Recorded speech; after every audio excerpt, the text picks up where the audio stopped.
conviviale importantissima con tutte le associazioni di Loreo e siamo col sindaco Gasparini. Il sindaco ci presenti i suoi ospiti, naturalmente che serata è questa? Una serata intanto l'assessore Tosin, che è la nostra amministrazione, lo Stefano lo Stefano Doria che è del 1° novembre che è qua con noi e vedo anche che siamo tutti contenti, ma non solo di questa serata qua, ma anche in altre occasioni, è il presidente dell'associazione ODV degli anziani, Fiorino Chiodera. Perché siamo qua stasera? Perché una volta all'anno ci troviamo nella casa della parrocchia, perché qui siamo nella sede dell'associazione noi,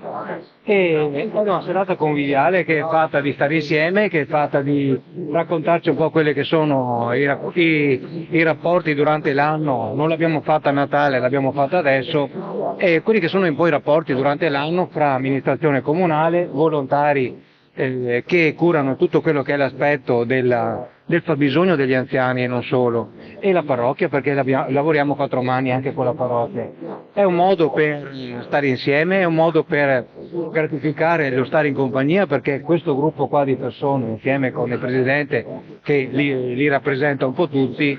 è un po' il braccio allungato dell'amministrazione insieme alla parrocchia, perché spesso dove non arriva l'amministrazione con tutte le sue, nelle more delle sue, come posso dire, maglie della legge per poter dare una mano a chi ha poco, che ha bisogno non solo di denaro ma anche di conforto, di aiuto, ma soprattutto di un supporto. Per esempio loro fanno un grosso lavoro di quello che è il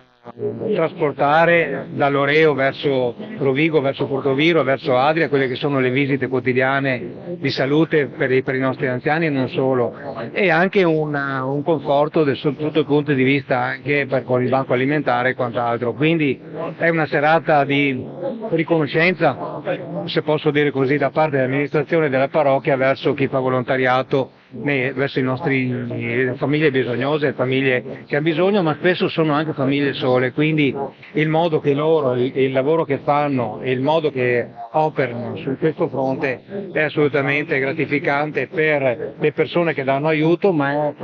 è un aspetto sociale importante, ma soprattutto un aspetto, cioè sono dei signori che danno una mano, perché sono delle persone che danno una mano in maniera volontaria. Io ho il cuore insieme a queste persone perché loro sono veramente il nostro supporto, il nostro, come posso dire, il lavoro che loro fanno è quello che noi spesso non riusciamo, perché abbiamo comunque un'impostazione più amministrativa, anche se spesso con l'assessore Tosin riusciamo attraverso dei regolamenti dare una mano a quelle che sono le impossibilità delle famiglie, però loro fanno tanto e tanto e molto di più.